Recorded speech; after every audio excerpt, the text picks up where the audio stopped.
this is Spoilers Club. This is our third Spoilers Club. This is the kind of every 2-month show that I do where I bring an author on to talk about their book, but the goal is that we are talking about everything in the book, because I realized when I was thinking about interviewing an author about their book and asking them questions, I realized all the questions I wanted to ask would give the book away, but as a writer, I really wanted to know the answer. And so I set up Spoilers Club, which is I was encouraging you guys to read the book early so that we could all come here and ask questions about it to Ursula, who was kind enough to A, be on the show, and B, call me saying, are we having a show? So I also, for the record, the calling did require an effort of will, because, calling is like such, it's almost an aggressive act. Yes, now. I know. That's why I thought that was really weird. Like, Ursula's calling me. Yeah. So I did text you first, for the record. Oh. Why am I not getting texts? I've got a damn smartwatch. Why aren't you smarting, smartwatch? Jesus. I don't know. All this damn technology. We can sort that later.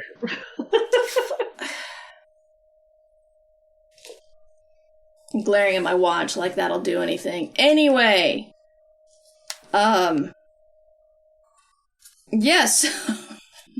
So, I'm welcoming today my good and dear friend, Ursula Vernon, a.k.a. T. Kingfisher, which is the pseudonym she uses when she writes for adults. Because you started your awesome career as a children's writer, and you did not want children to read books like this, and parents often will grab books by authors without actually looking at the absolutely horrifying rabbit being devoured by mushrooms on the cover, and would just say, hey, awesome Ursula wrote a new book. What? Yes. Isn't that an awesome cover? I am just so happy with that. It is absolutely gorgeous. I was actually preparing to put it on this overlay, so let me do that. Tell us about, so far what I've done is given away the end. Madeline was dead all along. Well, when did you give that away? No, on the other Spoilers Clubs. Oh, okay. I just bring it up immediately, good. So. Because the first rule of Spoilers Club is you have to spoil. Yes, the spoiler is that Madeline Usher has been dead this whole time. Yeah. The embarrassing thing was, what I really wanted to do was read Fall of the House of Usher, just so I could ask some comparison questions, and I didn't get a chance to do that, so I'm sorry about that. I realized I've never read it. It's short. It is unexpectedly short. My brain thinks it's a novel. I think everyone acts like it's a novel. It's a short story, and I don't think it's even a novelette. It's very short, and the premise is that the unnamed narrator goes to the home of his friend Roderick Usher, who is like freaked out and is sort of, suffered a great disquietment of the nerves, and briefly sees Roderick's twin sister walk by, and Roderick says casually, yeah, that's probably the last time you'll see her because she's dying, and then she dies, and Roderick buries her, and the narrator is like, why don't we get the hell out of Dodge? This place is terrible. It's falling into the lake. It's covered in mushrooms. This is not healthy. And Roderick's like, nope, can't leave. And so a large portion of the book is spent with them reading poetry to each other and doing paintings at each other. So they paint stuff at each other, and Poe describes the paintings and how, dramatic they are. And then all of a sudden, spoilers for Fall of the House of Usher, which, being over a century old, I think I think that's okay. Roderick is like, I can hear everything, oh god, and eventually reveals that he thinks Madeline might have been buried alive, that have been one of Poe's obsessions. And all of a sudden, in the middle of the narrator reading, epic poetry or something. Yep, Madeline shows up, having been buried alive. Roderick screams, faints, falls down. The narrator screams, runs out of the house collapses into the lake.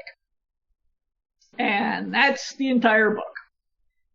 Or book story. And I was like, I reread this, a couple years ago just because I do a lot of like sort of pulp retellings. My last two novels, horror novels, The Hollow Laces and The Twisted Ones, were based on Algernon Blackwood's The Willows and Arthur Mason's The White People. And I was like, let me read some Poe. And having read Fall of the House of Usher, I was like, okay, this narrator is bullshit. Like, what a useless friend. You scream and fall down. Does he even stop to check anyone for a pulse? No. Roderick screams and falls down. Madeline falls down. No checking for pulses. Just lunges out of the house, and then the house collapses. Which, okay, granted, he got out of the house before it collapsed, but I feel like you should have at least tried to drag somebody out, checked for a pulse, something. There were so many things he could have done that were not read epic poetry and do paintings at Roderick. And so, also the whole book is mushrooms. There's just wall-to-wall fungus. Like, you start out and it's all fungal emanations. They spend way more time on fungus than they do on Madeline. Madeline has no speaking parts. And well, of course I was not. like, she's a woman. Yeah, if I was gonna do a retelling of this, obviously it's the mushrooms who are responsible for Madeline's illness. Obviously something's up with Madeline. Let me start writing and see what happens. And do you ever have a book like Once in a Million Years that's easy? Like it just kind of flows? Myrrh, maybe. Like I've had stories like that. I don't know if I can say I had a book like that, but I've had stories like that. Yeah. This is a novella, so it's a glorified story. Most books, I mean, you basically chisel out of the space in your chest in individual blocks, but once in a million years you get one that's just like whoosh. And this one went because as soon as I started writing, the narrator, Easton, showed up on the page, and it was so much fun. When you're writing in first person, or when I'm writing in first person anyway, part of what I'm doing is sort of being the narrator, and it's just so much fun being Easton. Like, Easton is just, it is a delight to be in their head. Yeah. Because they, they're sort of the late Hey, Ursula? 19th century, yeah? Can you do the magic mic switch again? Yeah, let me try. How's that? Am I better? Oh, not this time. Uh-oh. All right. Oh, wait, now it's better. Guys, we're having weird issues with the microphone, so you're good now. Okay. I had to switch and then switch back, apparently. Because that's just how things go. Yeah. I don't know. So, anyway, it was just so much fun being Easton, because they're this, 19th century military, they're not a dude, but they're kind of a bro. Mm-hmm. And Easton just wants to be Easton. That's what I get. It's like you try to put Easton into any sort of box. They're just like, I'm a soldier. What the hell else do you want from me? Yeah, and they're just fun because, they're not feckless exactly. They're great in a crisis, but they're the sort of person who has the story about the time they were thrown out of a bar at, 3 a.m. after having picked a fight with the bouncer. It's just, they were so much fun to be. And so, yeah, Easton, as soon as they were on the page, they just tore off and kind of dragged me after them. And it was easy to get the words down, With the exception of the bit where, after about 15,000 words, I read the book Mexican Gothic by Sylvia Moreno Garcia and was like, oh, somebody's already done a Gothic with fungus, and there's nothing I can do that will compare to this, so forget this book. And I might have abandoned it completely, except that Nightfire was like, give us something we would like to buy a novella from you, or a book from you, or multiple books from you. And I was like, I too would like this thing. And they were all, and this is a phone call. I haven't written it yet because, you know, even if you have the idea a Gothic with mushrooms, two writers will come up with two wildly different takes. Okay. But you should go read Mexican Gothic because it's fabulous. Yes, we had something happen with the connection because tonight just is going to be awesome. Oh dear. I don't even know where did I cut out. Can you hear me? I can hear you. Okay, good. So you and I are still technically on a call. Stream is back. Thank you, Cheryl. Okay. Yeah, it said I lost network, and then I was about to text you, but then our call came back, and you were still talking like nothing had ever happened, and I'm like, what? Am I the only one seeing this?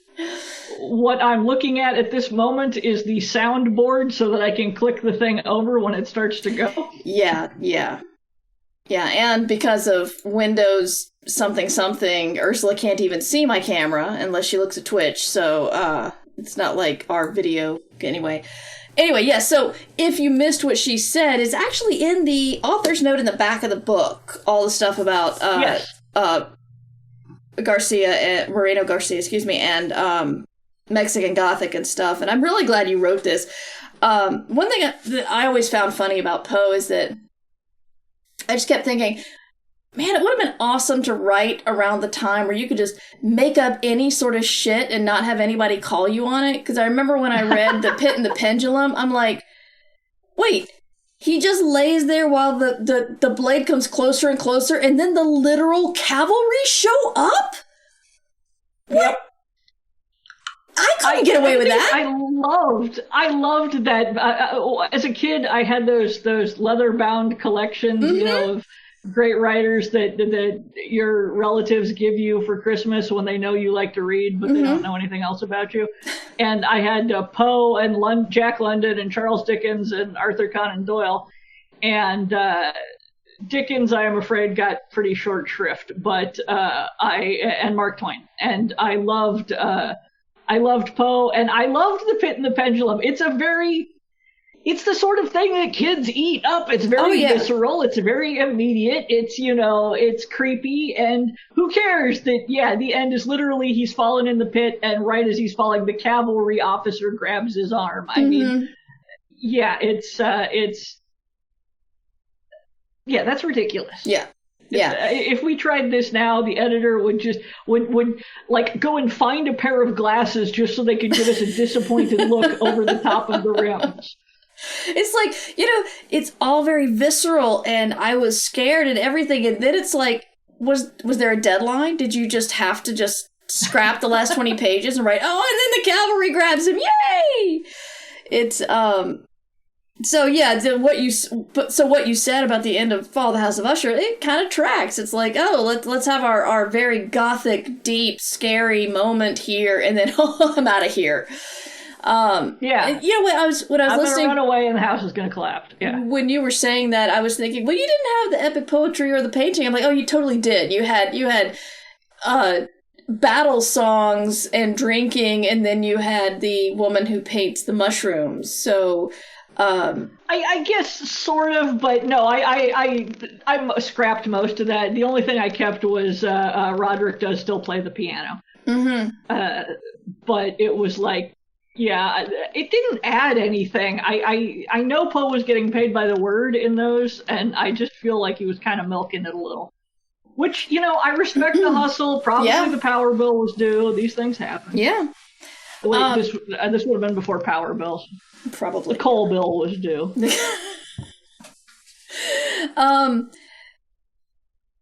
So one thing it's really funny, this is the second book we've done on Spoilers Club with a non-hetero, non-cis situation in a time where there were no words for that. And we did Lily Lainoff's One for All. Am I right, guys? Is it One for All? I keep mixing it. I think it is One for All. Anyway, it's the retelling of the Three Musketeers with girls and chronically ill protagonist, but also there's an asexual character and lesbian characters and a bisexual character, and they're not words for, I don't think, any of those back then. And there also weren't words for what the main character was suffering from. And so we talked about how it was to that. And you have an exposition, I think, in chapter 3 about essentially saying your character is non-binary and serves in the military. And you had to be very careful with laying that out without using any of the words that we use today. Although you did have your own pronouns. So how did you approach that? You're buzzing again. Damn it. I know. I think we're cursed tonight. Am I better now? Not quite. Okay. Usually takes how about now? No. This is just... Okay. There we go. All right. Okay, we're good. Okay. Carry on. So the central concept, which is I'm sure you all know because you've hopefully read the book, otherwise the Spoilers Club is we've spoiled terrible things. I used basically made up a third gender, which the soldiers in the completely fake small European country that Easton is from are use different pronouns. And this was essentially a loophole for women to stop being considered women and to become soldiers, and to, like, if you were assigned female at birth, you could just swear as a soldier, and here's your new set of pronouns, here's your rifle, you know. And there's actually precedent, sort of. Which is, there are a couple of cultures, and the most significant one is in, or at least the one that I did, not the most significant, that's the wrong term. The one that figured most significantly in my research was Albania, and similar areas up in the Caucasus where you, basically they had a law that women could not hold property. And this was a problem, but they also had very sort of elaborate clan and inheritance laws, and someone had to be the head of the household, and it was all, you know, very complicated. And the end result was that if you were a woman and you married a guy and then he died, you would have to go live with his in-laws because you could not have your own household as a woman. You mean your in-laws? Right, your in-laws. Yeah. You couldn't go back and live with your family because, yeah, they were done. You had to go live with his family, which was about as appealing as it sounds for a lot of women. But somewhere in there, somebody was like, okay, so the primary problem is that only men can hold property. Okay, why don't we just make it possible to become a man then?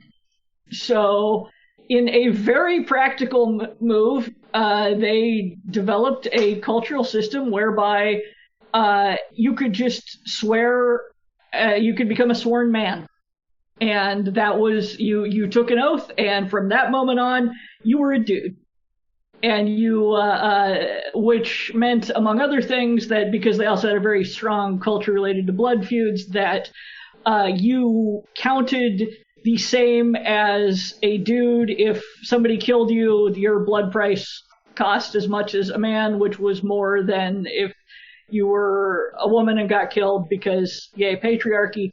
But also it meant that, in practical terms, what happened a lot was mothers who were newly widowed asking their daughters to swear to become men so that the daughter who would now be a son would set up their own household, and their mom wouldn't have to go live with the in-laws. And it was this marvelously complicated ass system to fix what was perceived as a cultural immutable, namely women can't hold property. And I love how human a response that is. And so thinking of that and a lot of other things involving, the complexities of pronouns and words and languages, I came up with the idea, what if you had a system where the problem is that only, men can be soldiers, but we could just change the definition of who gets to be a soldier. And so that anybody could swear and get the essential rank and the pronouns of a soldier, and that would change things up. And which is not at all what happens in Albania. They do not in any way consider this to be a third sex. You are a dude. You are absolutely a dude. There's no question you are a dude. But that was part of sort of the springboard for some of my thinking about human solutions to these problems of gender that we have created and these weird cultural workarounds. And so I started thinking about, this Galatian culture and their cultural workaround, which resulted in, Easton. And also all tied up in there was a lot of women I knew in my youth in the days before they would let women serve in combat roles who were really pissed about it and who wanted to be fighter pilots and things. And so, for them and out of all of this reading and sort of muddling around I was doing in my head, I came up with the idea of the sort of the soldier gender, as it were. And that's Easton. And Easton is not so much strongly non-binary as sort of apathetic in that Easton does not want to be female because it seems like a lot of work. Being a dude is fine, probably, but it also kind of seems like work. Being a soldier is really what Easton is good at. It's what they did professionally. It's just who they are. And I know a fair number of people whose gender expression I would classify as apathetic, and they would too. So there was some of that in there. And with all of that muddled together, out came Easton.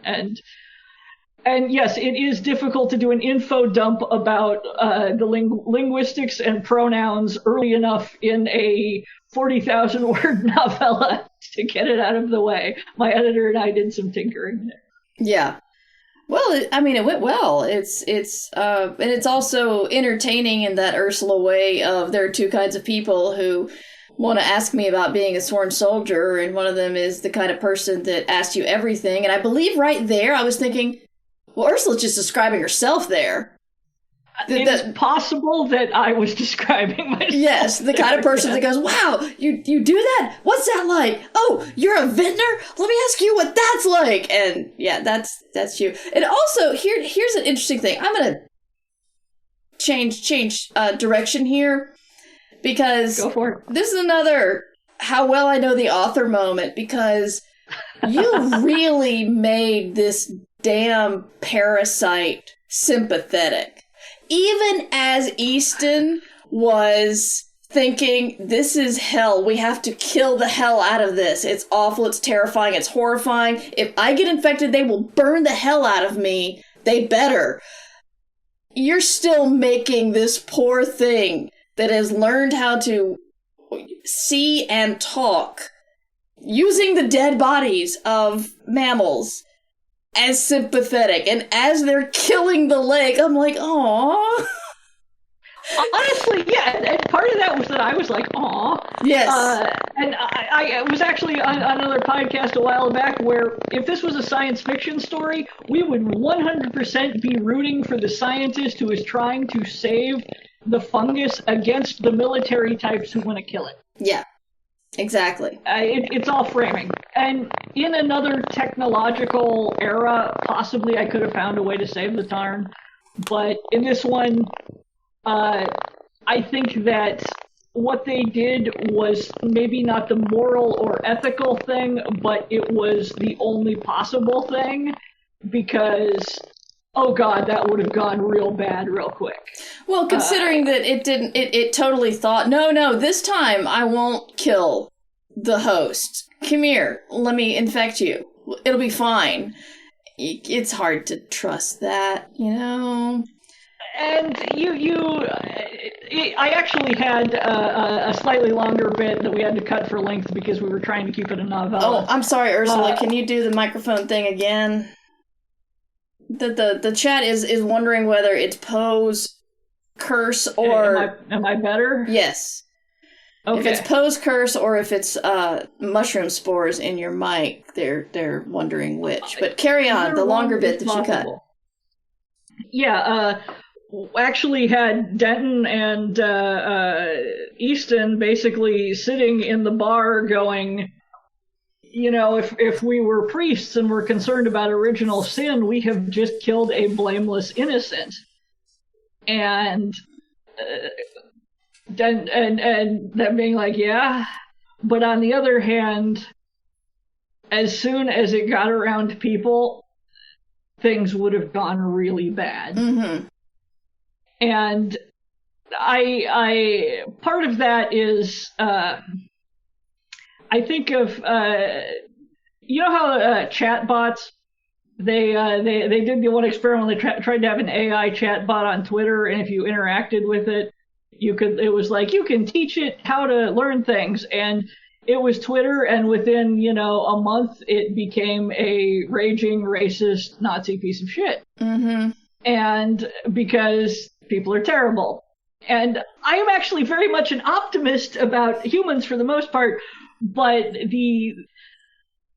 I don't think that we can, as in large groups, be trusted with extremely powerful, extremely innocent things.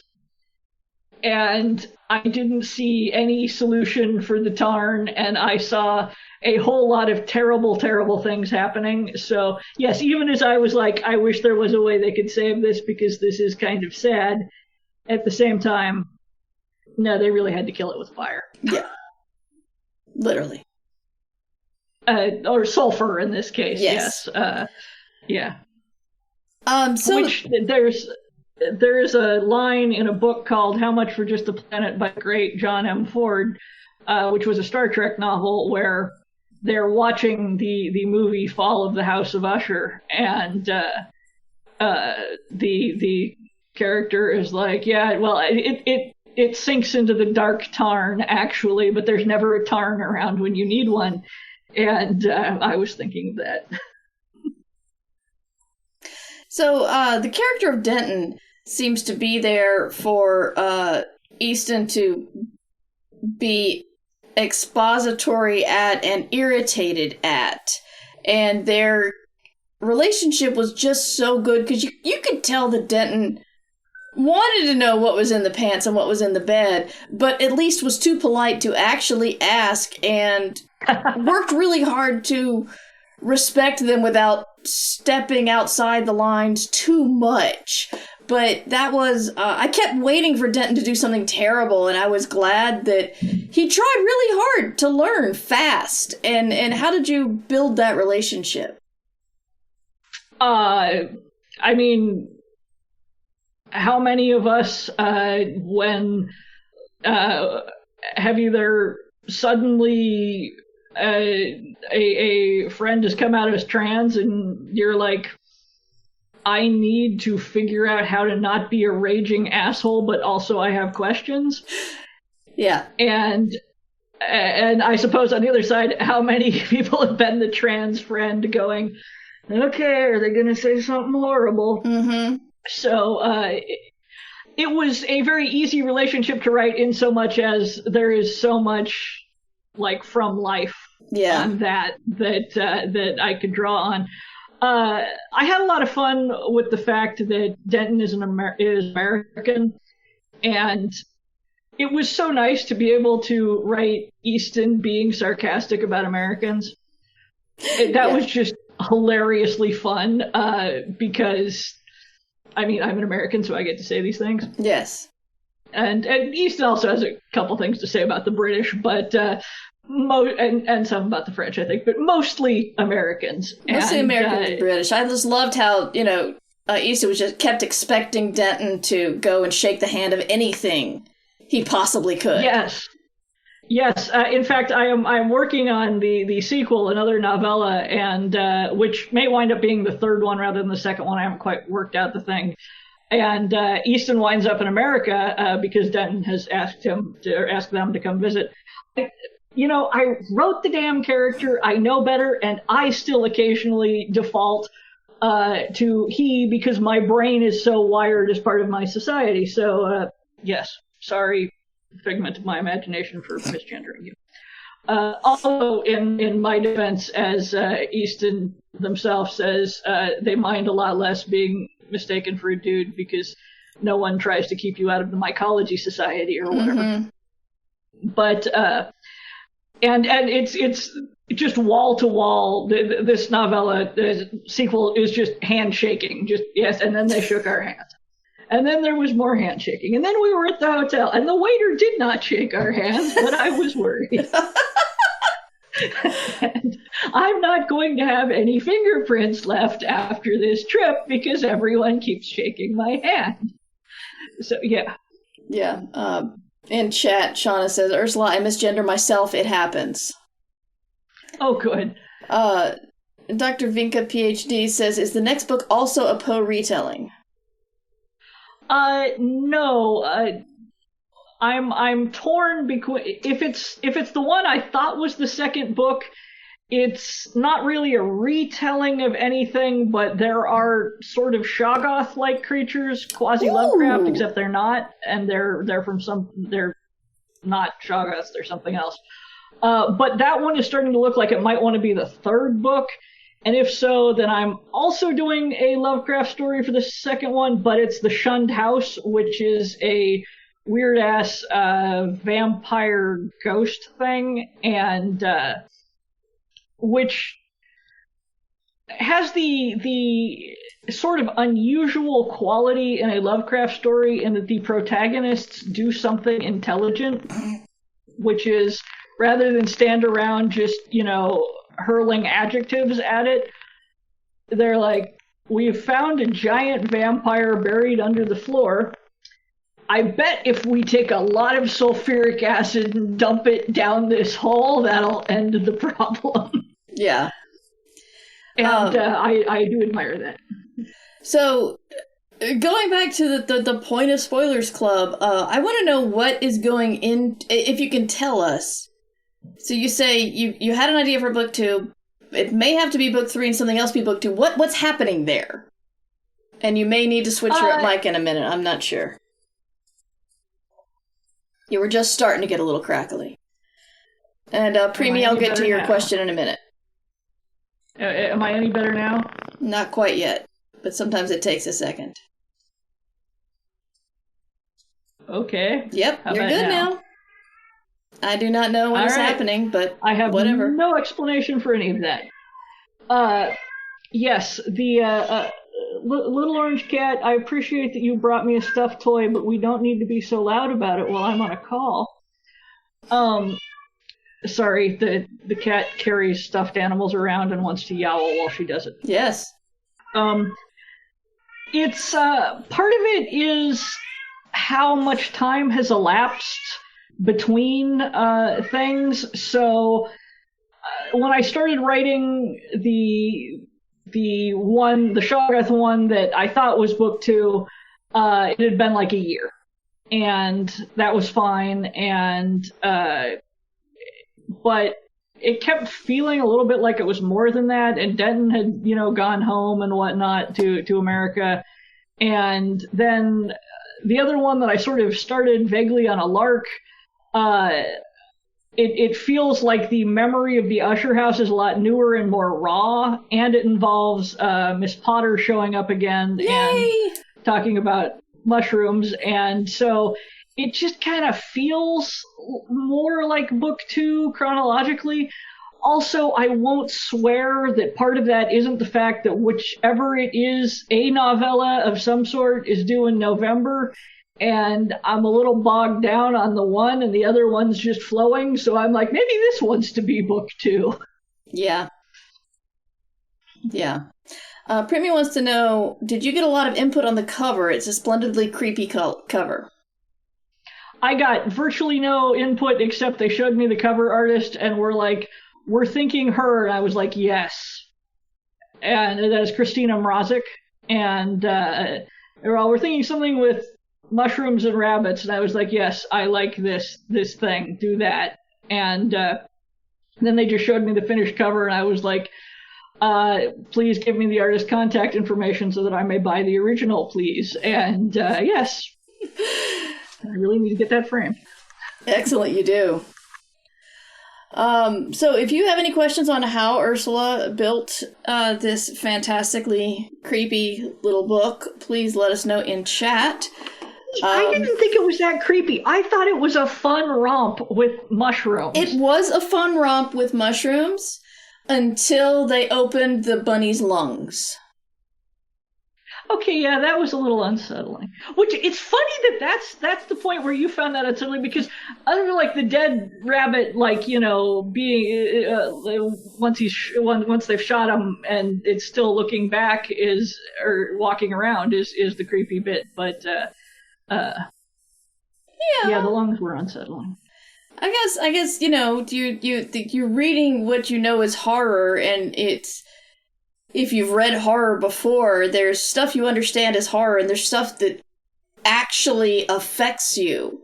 And so, you know, weird stuff that if I saw actually happening would freak me the hell out, of course. I'm like, okay, cool. Well, I knew about the smart mushrooms and the driving the little bunnies like a bus, and so yeah, that's happening. But then when they actually start to dissect it, and they find out that they open the lungs and then it starts to move, that gets all the... Yeah, that's where I started to go, ugh. Yeah. Yay! I always find that so interesting, the points that people think are creepy, because they're almost never the points that I think were creepy. Mm-hmm. There are books that I have written that there is one thing that like will creep a bunch of readers out, and I'm like, I almost didn't put that in because I thought it was too hokey. All right, then. Shauna says, you are very bad at seeing what is actually creepy. And Preemie says, I slept with the lights on for weeks after the Twisted Ones. Aww. Daniel wants to know, how much knowledge in mycology did you have before writing this book? Probably slightly more than a normal person.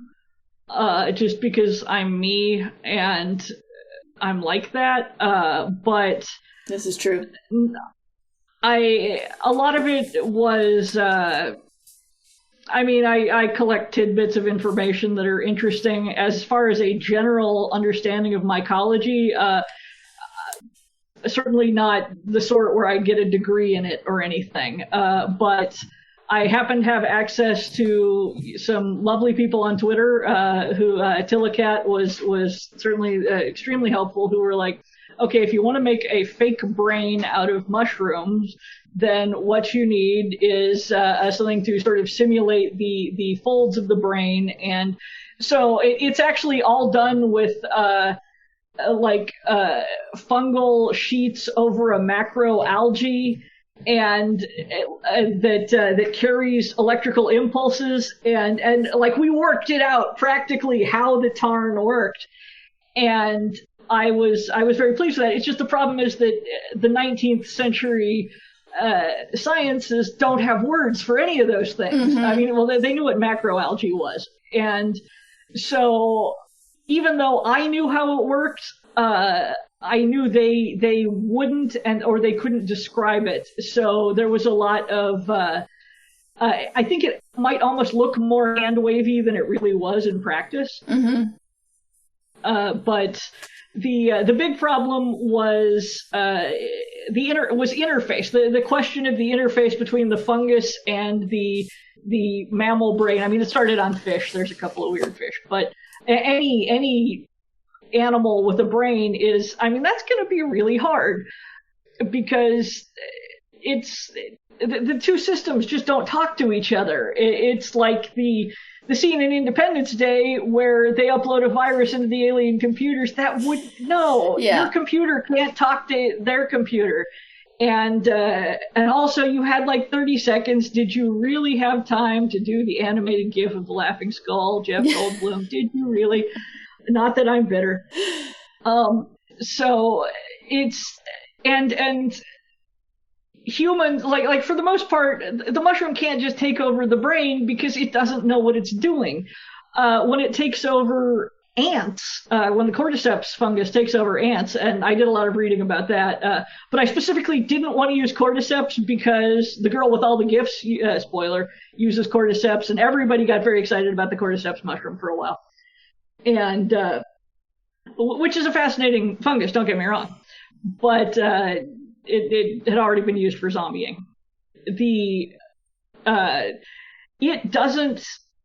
It takes over the ant, but it doesn't the fungus can't see through the ant's eyes or anything like that. All it is doing is basically whacking a couple of neural impulses that say climb up very high and bite something.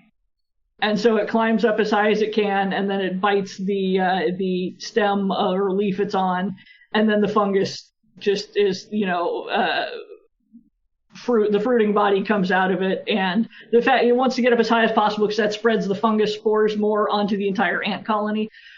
So it's very clever in that regard, but it's not like it's, pretending to be an ant and wandering around and having conversations with other ants. So, excuse me, friend ant, what is that? Yeah. Yeah, exactly, yeah. Or, hello, fellow ants. Yes. At the school locker, yeah. Right, so interface is a problem. You can't just, and there are plenty of very good horror stories where the mushroom takes over and then the mushroom knows everything the person knows. And that's fine if you want to do that. I am not saying don't do that. I couldn't get away with it in my own brain. Mm-hmm. I was like, nope, the mushroom is going to spend a lot of time going, how the hell do eyes work? Mm-hmm. All of me is photosensitive, but you've only got these two photosensitive spots and there's a bag of jelly in front of them. What the hell, man? So, yeah. Yeah. So I am pretty much done with my questions. If you guys have any more questions, please put them in the chat. It was... Who did the interior illustrations? Because that is wonderful. You did. I thought it was you, but I kept looking for the little UV signature and I couldn't find it. I did when you open the book up, the flyleaf, not the fly, that page thing on the inside of the cover. I know the name of it, and end papers. There we go. So I've done. I did the end papers for that one, and also for Nettle and Bone, and I really got to finish the end papers for Thorn Hedge, which is next summer's novella, which is a fantasy novella and not a horror one. Right. Well, I say that with the understanding that there are probably bits in there that people will be like, "What the hell, Ursula?" And I'll be like, "You mean like the opening of Nettle and Bone?" That was supposed to be a little creepy. It was. You achieved a little bit of creepiness. Yeah, the thing that threw me about Nettle and Bone is, and I won't say too much about it, the one that weirded a bunch of people out was the thief wheel. And I absolutely thought, the tooth dancer would be creepy for some people who have that problem. Thank you. And, but the thief wheel I did not expect. I thought Remind me what the thief wheel was? I remember the thing in the dungeon, or then the catacombs that was like all of the souls of the dead thieves sort of jammed together, and it was just rolling around. Oh, yeah. Yeah. Now, some people thought that was very creepy, and I was like, huh. Cool. Daniel wants to know, how do you write descriptions as well as you do? Do they come out in the first draft, or do you refine them in revisions? They almost all come out in the first draft. I very rarely do I wind up even changing the first line. the first draft is where 90% of everything happens. That my edits are usually me going back and trying to be consistent and either tightening things up or adding another scene here and there. But for the most part, I just started writing, and the first page is full of very rich mushroom descriptions and how much they resemble flesh. Yes, and Poe had a lot of mushroom descriptions leading in, so I thought I should, and then the flesh thing was, since East sort of led into, right, Easton's a soldier. Oh, hey, I bet Easton is a sworn soldier, because that's a thing I've been wanting to put in a book for a while, and Easton has kind of taken over and has tinnitus, and wait, please hold up, Easton, I'm trying to take notes. It's lovely when that happens. It doesn't happen as often as I wish it would. Mm-hmm. But I just kind of barf the stuff out, and if it's good, yay me, and if not, hopefully the editors make me take it out. Yeah. This is why I don't teach workshops, because I have no idea what I'm doing. Yeah. I understand. Easton mentions their language has 7 pronoun sets: male, female, soldier, child/clergy, inanimate objects, and God. What's the 7th? I think it's animals. No, the 7th would be, did I say it was rocks? I think it's probably animals, but it might be rocks. I'm looking at that page right now.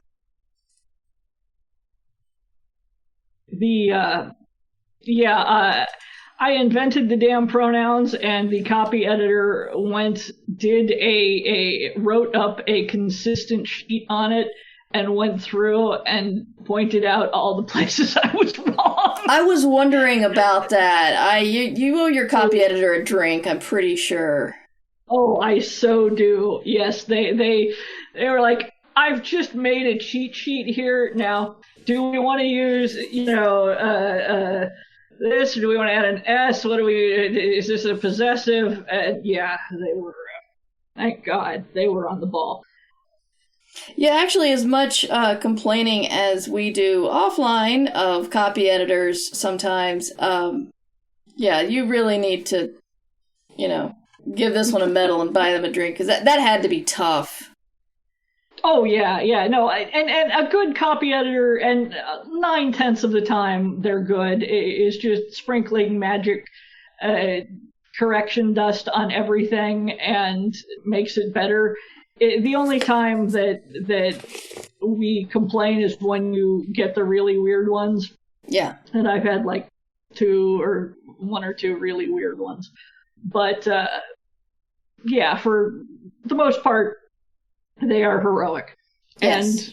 And almost invisible, because, certainly the reader comes afterwards and just assumes the writer did it all right the first time, which is a filthy lie. I couldn't keep my own damn pronouns that I made up straight. Yeah. All right, well, the audio sounds good. We're still streaming, and we actually made it happen, so I think we should quit on a high note. All right. Ursula and chat, I am so sorry again that I messed up tonight, but it's been a lot lately. And Ursula, tell us where we can find you online, please. Red Wombat Studio contains links to all of my books, including What Moves the Dead, and places you can buy them. I certainly hope you have read it already, or else this has been a lot of spoilers, but maybe Spoilers you're one of those Club. people who like to read the end of the book first, which I may do occasionally. I don't know. Look, once I start to actually care about the characters, I have to check the end to make sure none of one I like dies. Yeah. And I am on Twitter as Ursula V. That's URSULAV.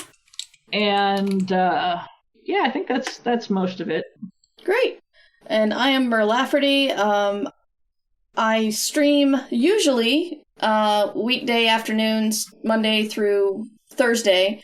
Monday is noon, and Tuesday through Thursday is 3 p.m. This week I will not be doing that because Worldcon's coming up, and I need to prepare for that. But starting September after Labor Day, get back into my regular schedule. And you can find out more about me at merverse.com. And we are going to raid Cipher of Tyr.